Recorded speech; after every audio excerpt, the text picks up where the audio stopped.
right? God is the source. So look at a flower. If a flower is cut from its stem and then put in a vase, it'll look nice on your table for a few days, but eventually that flower is going to die, even though it has the appearance of life.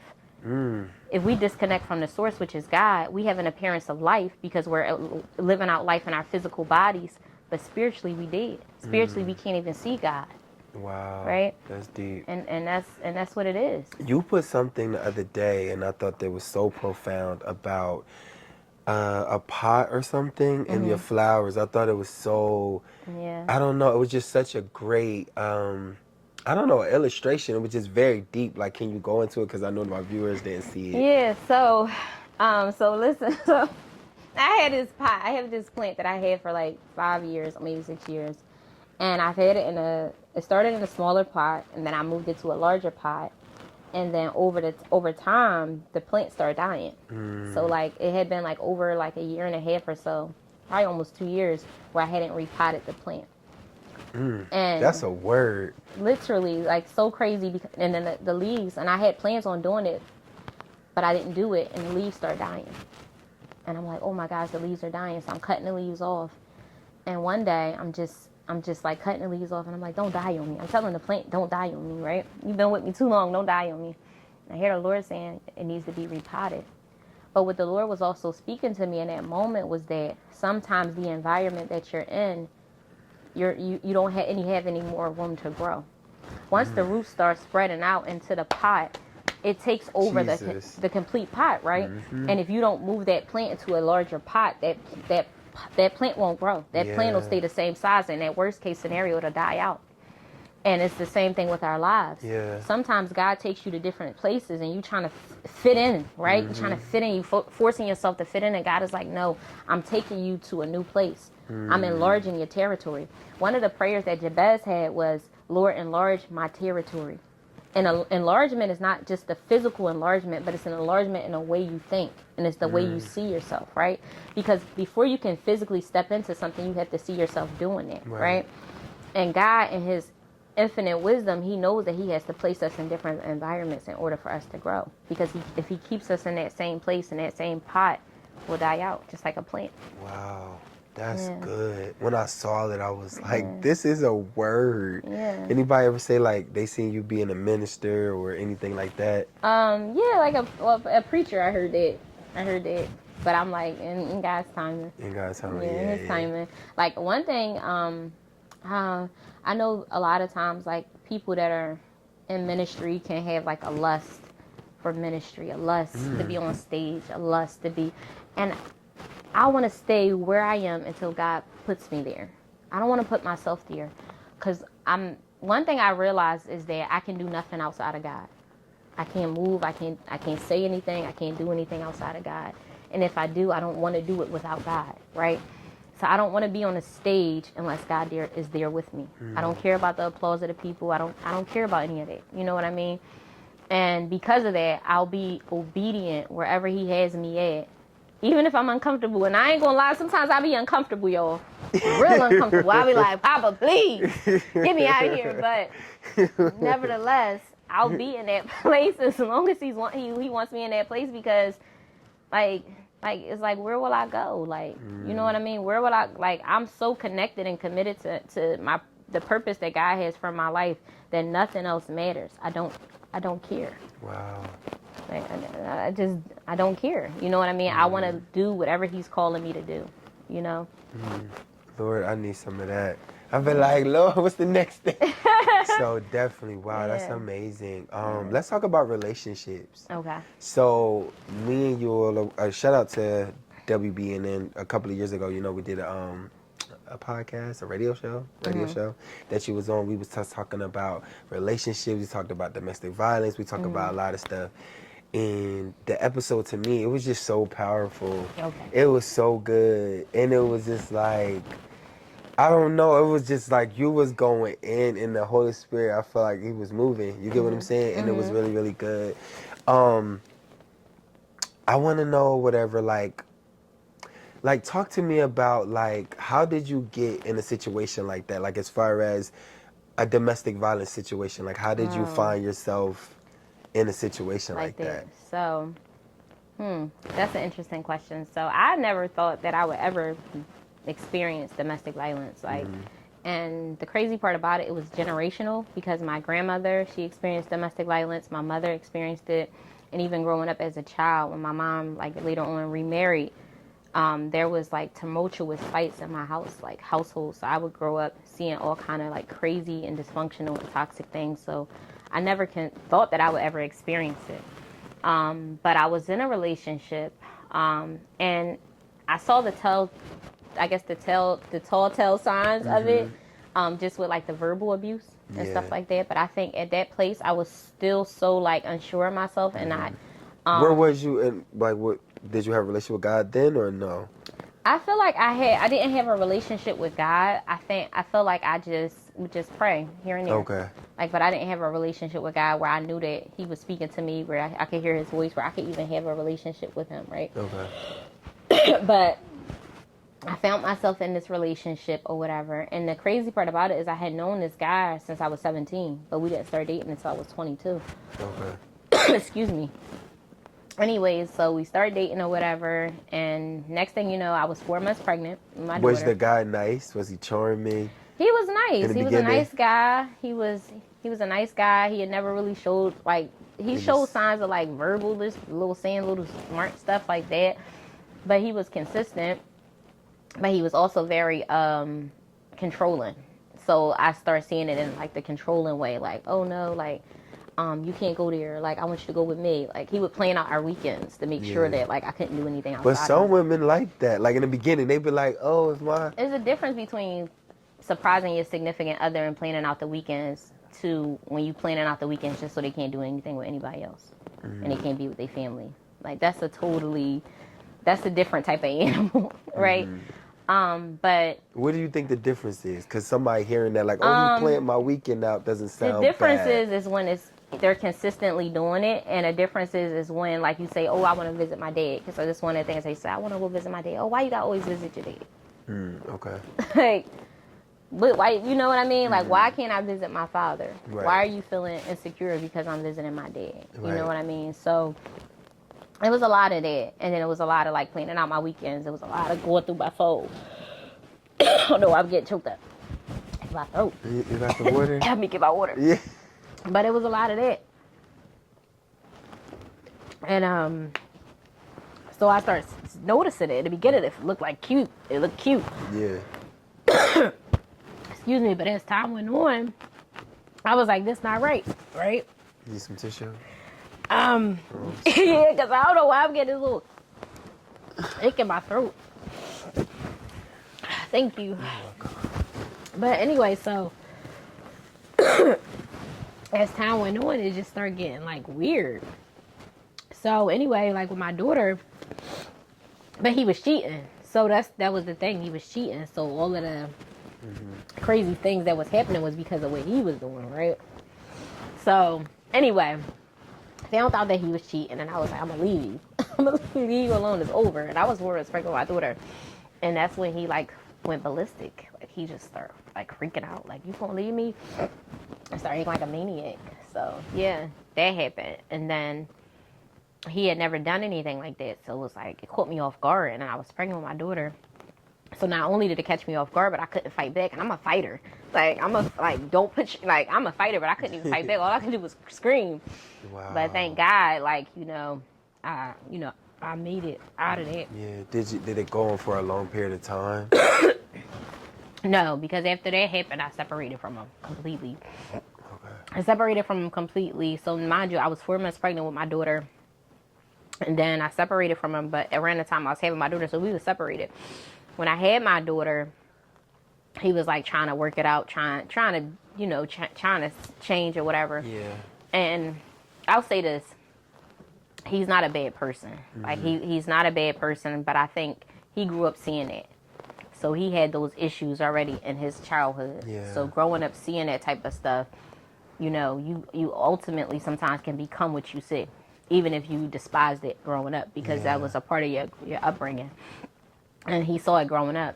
So after I had my daughter, he was like, I want to work it out. I want to make things work or whatever. So it took a few months where I was like, no, I don't think so. But anyway, when my daughter was around like 9 months, I was like, all right, I'll try it. Like, let's see if this works.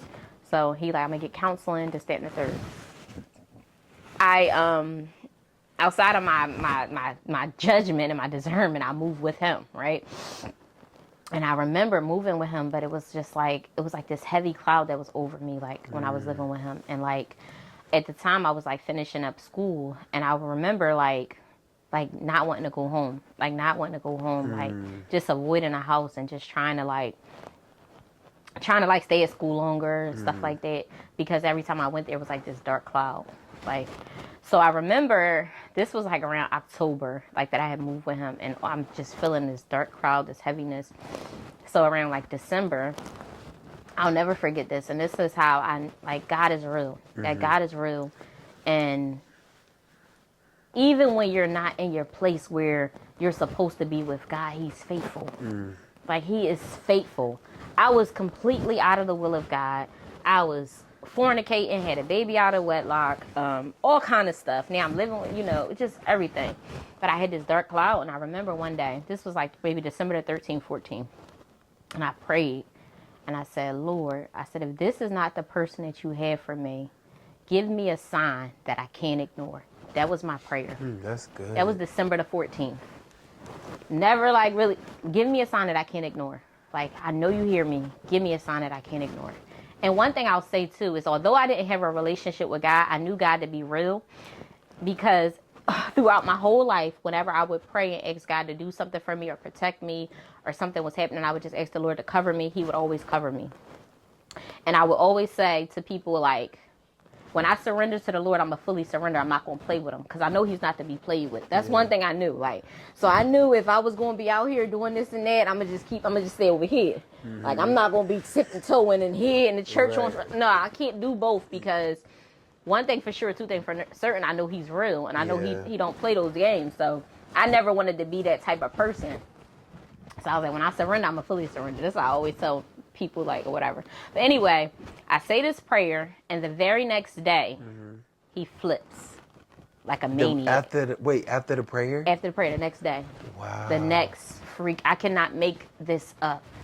I prayed this prayer, no lie, maybe December the 14th, that night. And it was, give me a sign. I said, Lord, I can't. I'm not happy. And I was trying to work it out because I had my daughter. Now I got a baby. I want to try to work it out. I don't want to really have her be in a single parent household. So like, I felt a lot of guilt. I felt a lot of guilt. Like, oh my gosh, like, and I really wanted to work it out for her. And then I remember like praying December the 13th, give me a sign that I can't ignore. 14th, sorry.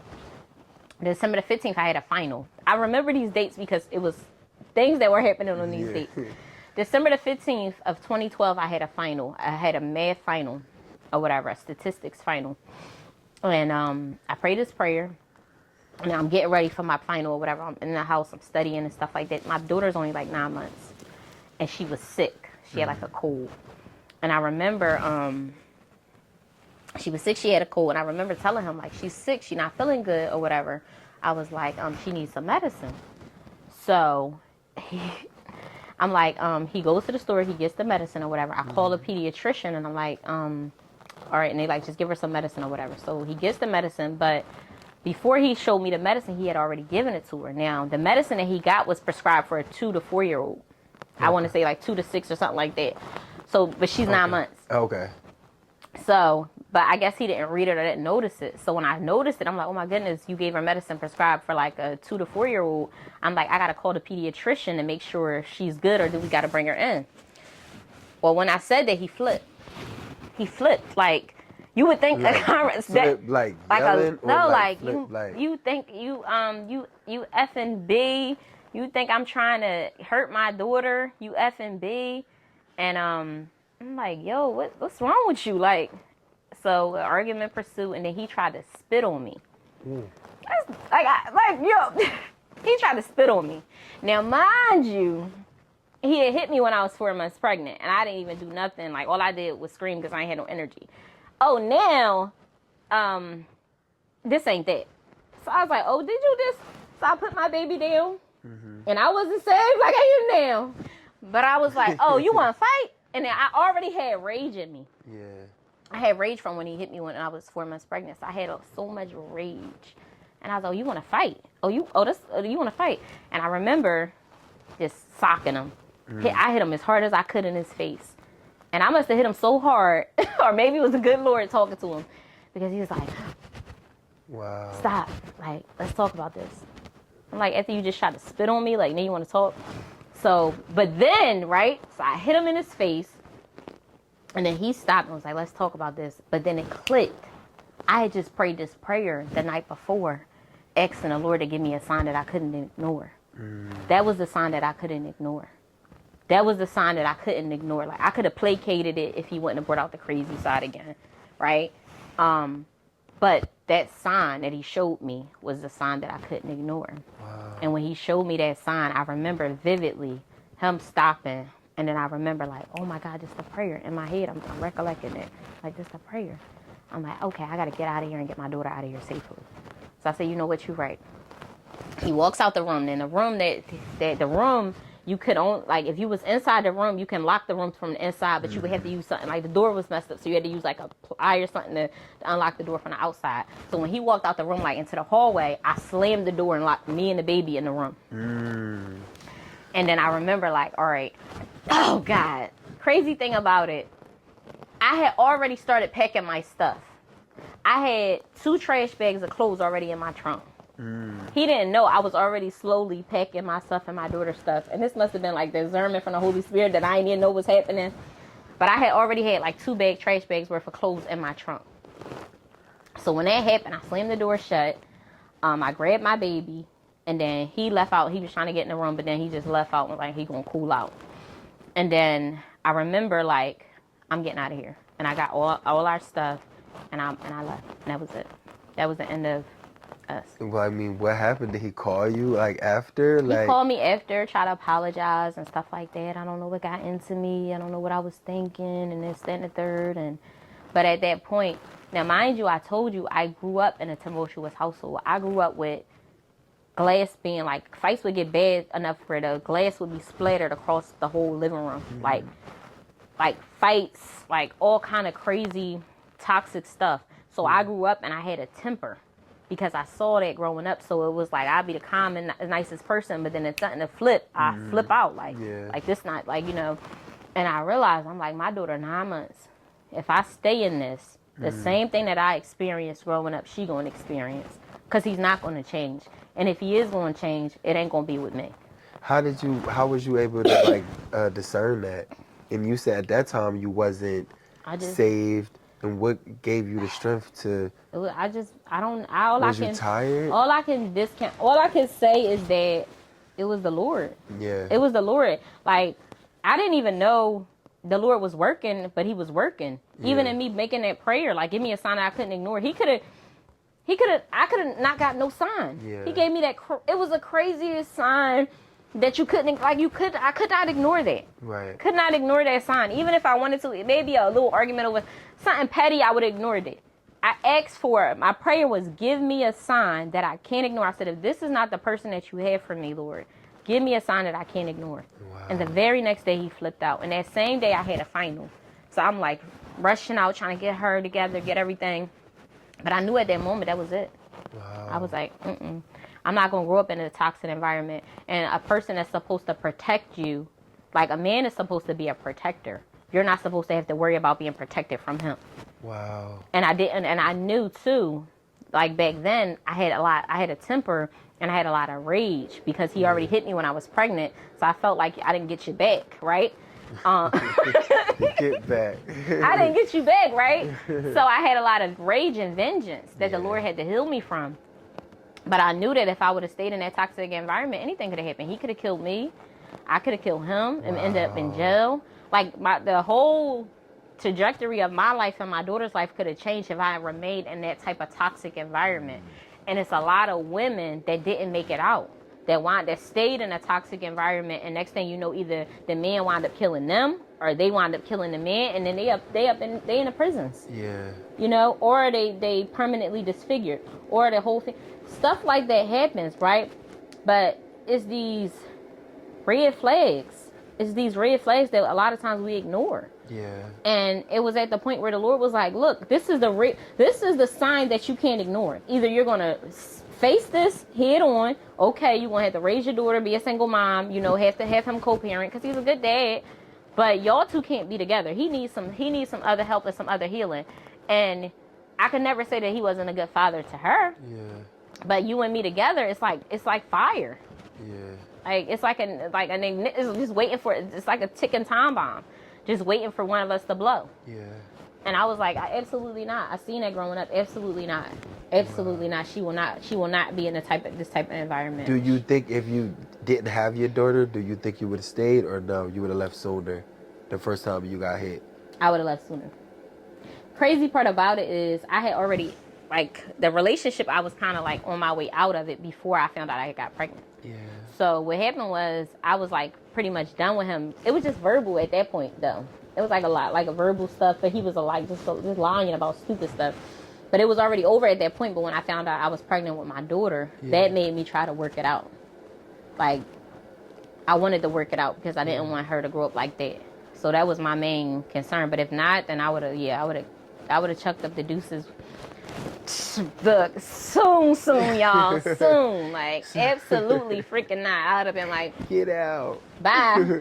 What would you say to somebody that's going through basically like what you went through? That somebody right now, they're in a domestic violence relationship and their heart, maybe their mind and their heart, maybe their family, people that care about them telling them like, this dude is going to kill you. Or if it's a man, in it, like, what would you say to somebody that's struggling, that's in it? Get out. It won't get better. It will only get worse. Get out.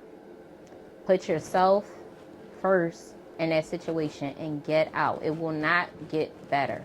It will only get worse and it will only progress. You've never heard a story of somebody that was in any type of domestic violence situation where it got better. It got progressively worse. For real. And a lot of times it's tragically worse, where the whole family is killed or this person is killed. It will not get better. And if you're a person that's perpetuating that type of violence and you've seen it growing up, there's redemption for you too, right? Because none of us is perfect. And that's one of the things that the Lord like really was working on my heart, because I remember I had a lot of bitterness, a lot of unforgiveness, a lot of rage in my heart.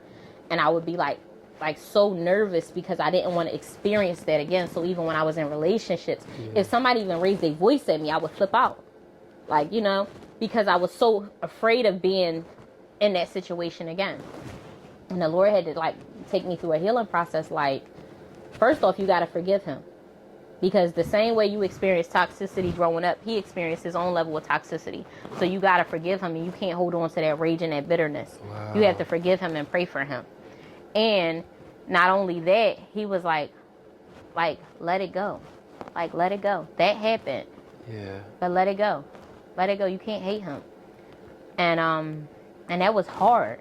That was really, really harder than I wanted it to be, because I think when you're bitter and you're angry and you can't forgive somebody, it gives you a badge of honor to like hold on to this rage and this bitterness and this unforgiveness. And you did this to me, and you did this. And the Lord was looking at me like, you've done stuff to people too. Wow. You've done stuff to people too. You've said stuff that you didn't mean to people too. You've been mean and nasty too at one point or another. You weren't an angel. You weren't perfect, right? And I forgave you. So the same way I forgave you, you have to forgive him. And in the same way, you have to understand that hurt people hurt people. Hey. Right? Yeah. So, yeah, and that was important. Yeah. And it was hard. Wow. It was hard. It was hard. Was you ever in that situation where you were like, he gonna kill me? Did you ever feel like that? Did a thought ever come like, somebody gonna die? That first time, I felt like when he first hit me, when I was pregnant with my daughter, I felt like I could have died, right? Why do you feel like that? Because he tried to kill me. Oh, he did try. He was strangling me. Oh, he was. Oh, yeah, oh, wow. I was pregnant with my daughter. Yeah. Oh no, you didn't say what happened. Oh, I thought yeah. maybe he was strangling me like on the bed, and then I started screaming, and my neighbor downstairs came up. It was a guy, and he was like, "You hitting that girl when she pregnant?" It was a big thing. Like, yeah, cops got involved in everything. Wow. I had like a little swole eye, everything. Wow. Mm-hmm. It was one of the worst experiences I think I ever had in my life. But I didn't even have no energy because I was trying to fight him. One thing about me back then, I was a little fighter and I was a little feisty. And I was sweet as pie. Like, I wanted her to fly. But, like, you're not going to be just beating me up. Like, that's not that. So I knew, like, either he was going to kill me or we was both going to be messed up. And even that moment when I was like, and I prayed that prayer. Yeah. And I was like, oh, you want to fight? Like, my rage was there. And I hit him. In my mind, I wasn't thinking about my daughter. I was thinking about, we both going to be messed up coming out of here. Because I'm going to do everything in my power to hurt you. Right? Oh, okay. And that's not normal. Yeah. That's toxicity. Yeah. That's perpetuating violence. Yeah. And I don't want to hurt him.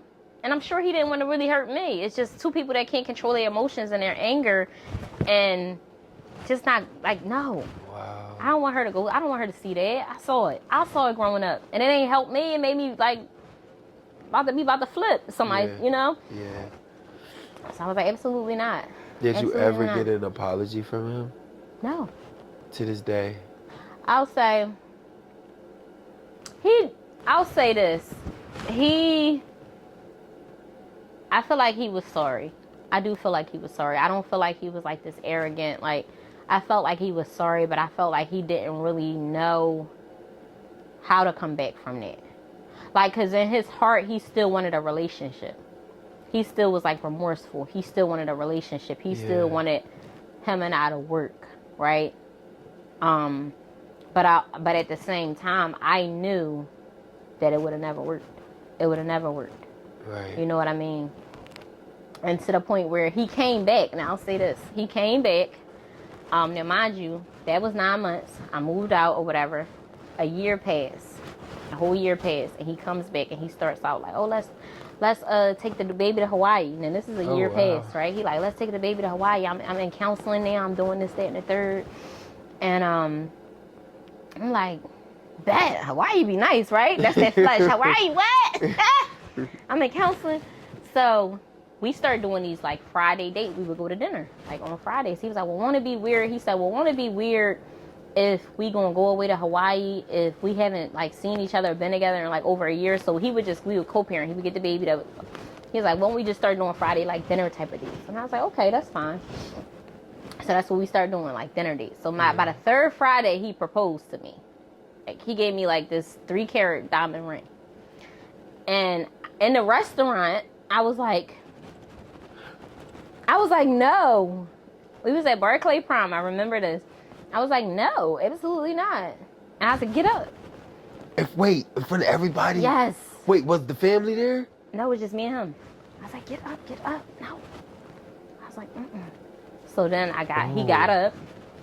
He sat at the table. I went to the bathroom. And I felt bad. So it wasn't like a arrogant type of thing where I was like, I felt like, no, it wasn't an arrogant type of thing. It was just like, I cared about him. I loved him. But I also didn't trust him. Like, the trust had already been broken. Yeah. When you marry somebody, you expect that person to be a protector. Like, they're supposed to create an environment where you can flourish. Yeah. Not an environment where you feel like you got to be protected from him. Like, you know what I mean? And I'm not a violent person. I'm not a person that likes to, I'm not that type of person. But in that type of environment, it would have always been like that. So in the moment, I was like, no, get up. And then I remember going to the bathroom and I just felt so bad. I felt bad. It wasn't like, I felt bad. Wow. And when I came back out, because I still did love him. Like, I still loved him and I still cared about him. When I came back out, I was like, you need help. And I was like, you got a lot of work to do. And I was like, he was like, well, will you accept the ring? This is what he said. He was like, well, will you accept the ring? I'll get the help that I need to get. Will you accept the ring? And I remember, like, accepting the ring, right? Oh, you did? I took the ring. And mind you, this is, like, October. So you felt like it was kind of like he guilted you? Matter of fact, September. Yeah. Felt like he was, like, guilting me. But I accepted the ring. Mm. And I remember, like, you know how when women, like, when we get engaged, we like, oh, my God, girl, look. I didn't feel like that. I wasn't telling nobody. Because I was, like, I didn't feel happy about it. I was, like, torn. Because it was like, I love him. I would want our family to work. I know he's not a bad person, like, but he got issues. And I don't know if I can't deal with those type of issues. There's some stuff I could deal with. But that, like that violence type of thing, I don't want to really deal with it. Yeah.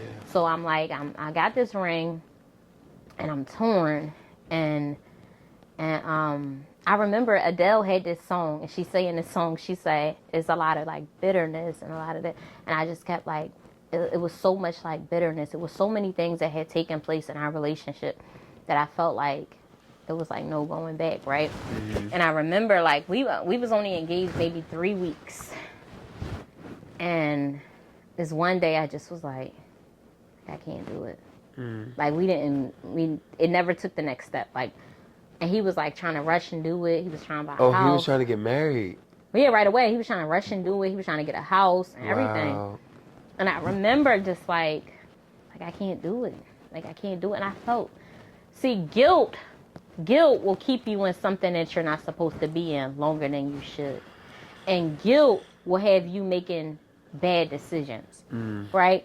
That's so The Bible says that the heart is deceitful among all things. Who can know it? Right. And guilt will have you stuck in something that you're not supposed to be in. And that's what guilt was trying to do. Guilt would have had me in a marriage that I knew wouldn't have worked. Wow. Right? Guilt would have had me in a whole situation. And I remember just feeling guilty and feeling bad. More so like just bad that it didn't work. And I remember like, I can't do this. I can't do it. I don't trust them. Like, I don't trust them. Like, how can I marry somebody I don't trust that I feel like I got to be protected from? Hey everyone, I'm so excited to announce to you all that my first book, Trauma Healed People Heal People, The Work is in the Healing, is available right now on barnesandnobles.com and amazon.com. Go get you a copy now. What are you waiting for?